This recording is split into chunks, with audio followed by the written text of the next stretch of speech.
Radio Open FM, les chiens ont la parole. La chronique qui vous apprend à décoder ce que votre chien veut vous dire. Lydie Le Breton nous guide pour mieux comprendre nos compagnons. C'est parti. Et oui, c'est parti, on accueille Lydie. Comment ça va, Lydie ? Ça va, merci, et toi ? Eh bien, écoute, ça va. On est sur une lignée bien passionnante et quelque chose surtout de très important. La semaine dernière, on a parlé de comment choisir son chien, finalement. Ouais, choisir son chien, que ce soit un adulte adopté en refuge ou un chiot ou en élevage, vraiment de réfléchir de manière générale à l'adoption d'un chien. Exactement. Et aujourd'hui, on va parler plutôt du choix de l'éleveur. Ouais. Et qu'est-ce que pour moi un éleveur, voilà, un éleveur. Parce que vous voyez pas les guillemets à la radio, donc. Un éleveur. Non. Entre guillemets. Un vrai éleveur pour moi. Parce que pour moi, un éleveur, ça reste un métier. Bien sûr que c'est un métier. Ça s'apprend pas et ça se fait pas n'importe comment parce qu'on travaille quand même avec il travaille avec des êtres vivants. Donc voilà, c'est pour moi un bon éleveur. C'est très, très, très important. Et du coup, voilà. Alors pour moi, qu'est-ce que c'est qu'un bon éleveur ? C'est déjà un éleveur qui a un numéro de sirette. C'est pas mal. C'est vrai que c'est un bon début. C'est un bon début. Quelqu'un qui est déclaré, déjà on commence par... Voilà. Et d'ailleurs, je rebondis, c'est aussi un éleveur qui ne fait pas, 7, 8, 9, 10, 11, 12 races. Enfin, j'exagère un peu. Ah ouais. Mais bon, voilà. Pour moi, un bon éleveur, il a, je dirais, je vais peut-être me faire mettre un mal par rapport aux autres éleveurs, mais 3-4 races. Enfin, si l'éleveur veut bien connaître la race avec laquelle il travaille, faut pas en faire trop non plus, quoi, à mon sens. Ouais. Donc voilà. Après, pour moi, s'il y a trop de races, s'il y a trop de chiens, désolé du terme, pour moi, ça reste une usine à chiots. Et puis malheureusement, est-ce qu'il a le temps de les sociabiliser avec l'humain, avec les animaux ? Parce que si finalement les chiens ils sont dans des box dehors et qu'ils n'ont jamais contact avec un humain sauf quand ils sont nourris, c'est compliqué. Et oui, voilà, ça c'est aussi une autre étape d'un bon éleveur, c'est faire les choses correctement, parce que souvent un chiot reste... alors la loi dit que un âge minimum pour acheter un chiot, c'est 8 semaines. C'est pas beaucoup, je trouve. Ah non, c'est pas beaucoup, mais c'est 8 semaines. Voilà. À 8 semaines, tu peux. Il n'est pas éduqué, un chien, 8 semaines. Il n'est pas sevré de sa maman. Si, il est sevré de sa maman. Ouais. Puis des fois, même la maman, elle en a marre. Oui, que la maman en ait marre, oui. Mais ça commence un peu par l'éducation. C'est le moment où elle les remet en place, où ils sont déjà un peu éduqués, quoi. C'est justement là où je veux venir. Souvent, un bon éleveur va dire on attend 10, 12 semaines. Ouais. Parce que justement, c'est important qu'il reste avec sa maman, qu'il reste aussi avec ses frères et sœurs, pour apprendre plein de choses. La sociabilisation, l'ordre aussi. Pour apprendre l'inhibition de la morsure aussi. Ouais. C'est-à-dire qu'ils ne mordent pas trop fort. Ouais. Pour apprendre les règles... de vivre ensemble, hein, les règles entre animaux. Vivre ensemble, exactement, entre animaux. Enfin, voilà, c'est un bon éleveur. Alors, 8 semaines, voilà, c'est déjà bien, parce que des fois aussi, la maman, elle en a un petit peu. Oui, et surtout quand c'est des chiens qui font des portées de 13, 14 chiots. C'est ça. Et puis, voilà, sinon, c'est entre 9 et 10 semaines.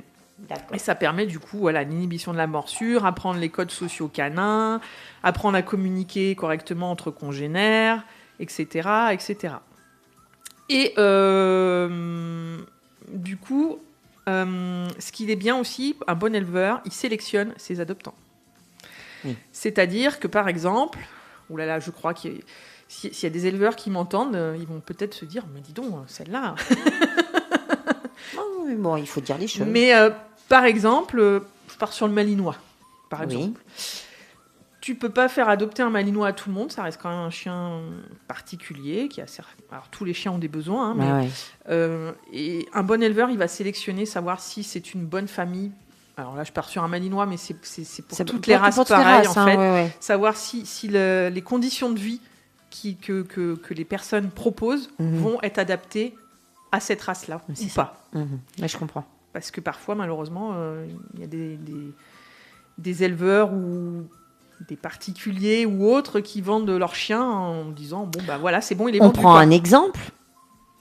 un éleveur qui va vendre un Jack Russell à une petite mamie qui a déjà du mal à se déplacer avec sa petite béquille. Oui. Voilà. Non mais on le sait, hein, on en parlait déjà en antenne. Le Jack Russell, c'est un chien qui speed. Il a besoin de se dépenser, il a besoin de jouer. C'est un chien qui est intelligent, qui a besoin d'être stimulé. Une personne qui est déjà un peu invalide, ça va être compliqué en fait. Exactement. Voilà. C'est l'exemple parfait. Et pourtant, c'est pas un gros chien. Voilà. Non, c'est pas un gros chien. C'est souvent le problème du Jack Russell entre guillemets. Hein, c'est qu'on voit ça, on le voit comme un petit chien. On se dit c'est bon, mais oui, c'est un petit chien, mais c'est du terrier. Et c'est un chien que c'est une petite pile électrique, quoi, en fait, souvent. Alors après, il y a des Jack Russell qui sont calmes aussi, hein, mais de manière générale, ça reste quand même des petites piles électriques. Et c'est vrai qu'une petite mamie qui va pas forcément pouvoir marcher correctement, c'est pas forcément l'idéal, même si elle peut éventuellement lui donner des occupations de mastication, etc. Mais ça va pas le faire au bout d'un moment. Ça va pas le faire au bout d'un moment, exactement, t'as tout compris. Donc un bon éleveur sélectionne ses adoptants. Un bon éleveur sélectionne ses adoptants, voilà, exactement. Un bon éleveur aussi, il fait tout un travail. Il propose plein de stimuli au chiot. C'est-à-dire que, par exemple, il va pouvoir lui présenter tous les sons de la maison. L'aspirateur, la télévision, la sonnette, enfin... Voilà, en fait, l'idéal, c'est le chiot qui est au milieu de la famille. Et puis donc, c'est mieux un élevage familial, finalement. C'est mieux un élevage familial. Après, il y a des éleveurs qui font aussi le nécessaire pour que, même s'ils ne sont pas en famille, qui sont dans des box... Oui, de les faire rentrer à un moment. De les faire rentrer ou de mettre des sons aussi. Parce que voilà, ça peut être mettre passer des sons. Passer des bandes sons. Voilà, ça peut être aussi les surfaces aussi sont importantes. Que le chiot sache...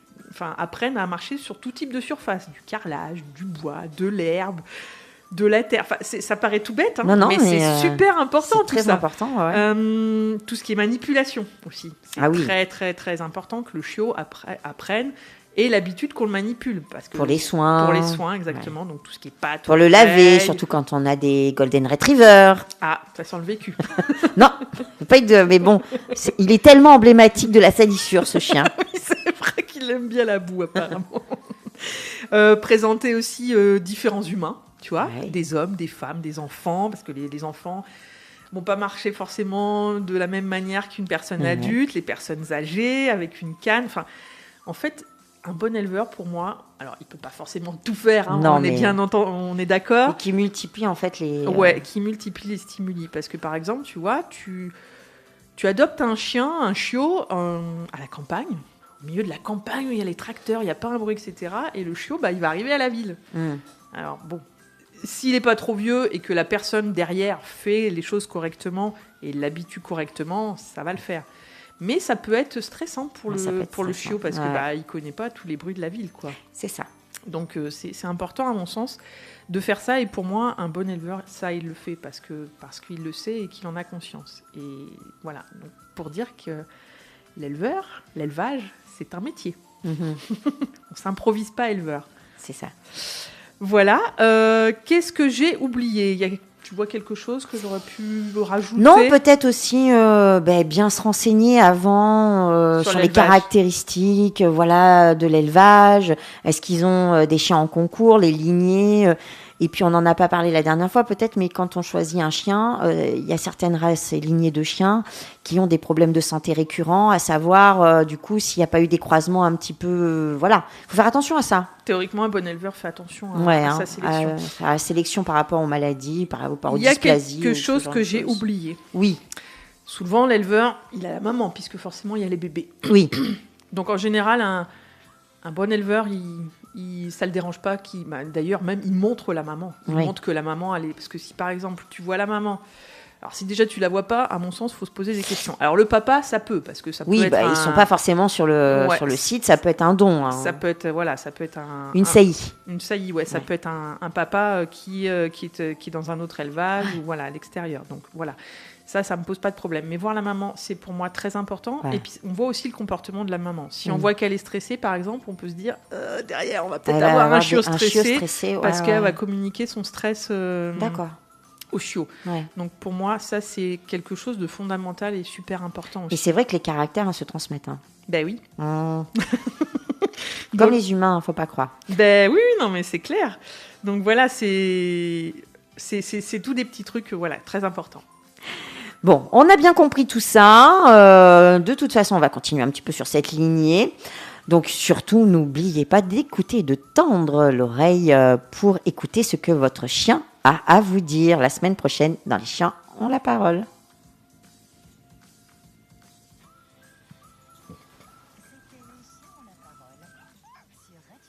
FM. Lydie Le Breton, comportementaliste canin. Retrouvez-la la semaine prochaine et sur son site instinctdelien.com. D'ici là, soyez à l'écoute de votre chien. Il a quelque chose à vous dire.